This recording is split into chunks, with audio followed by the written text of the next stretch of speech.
गाड्या जुळल्याकडे क्रमांक या मैदानातला 13 सुटला. 13 मध्ये एकूण 4 गाड्या, त्यातल्या 2 गाड्या बाद झाल्या आणि 2 गाड्यामध्ये सुंदर अशी लढत चालू आहे. कोण होणार गट विजेता, सेमीसाठी पात्र. अतिशय सुंदर,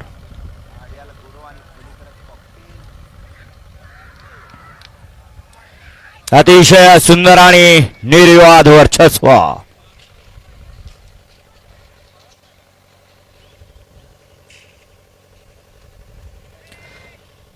गाडी क्रमांक 13चा निकाल. 13चा निकाल आहे. तास क्रमांक 5 वर धावलेली गाडी सरकार बापूसाहेब अंबाजी लिंबाजी राम प्रसन्न टेंभुर्णी या गाडीचा 1 नंबरला विजय बैलगाडी मालकाचा त्यावरती बसलेल्या बाळू ड्रायव्हरचा हार्दिक हार्दिक आणि हार्दिक अभिनंदन. सुंदर अशी गाडी पाहिले, उजूला पाहिला सरपंच केरबासेट मोडक, संदीप उर्फ पिंटू शेडू मोडक, वडकीकरांचा कॉकटेल उर्फ सुंदर छकडा बाहेर नियमन त्याला आणि त्यांच्या तुला लावला पाहिला कुमारी आरोही पंकज गाडगे सिरसवडीकरांची रायफल. सुंदर गाडी आणली मांडव्याच्या बाजूनं. गाडी या ठिकाणी सीमेला पात्र कॉकटेल आणि रायफल खाल्ल्या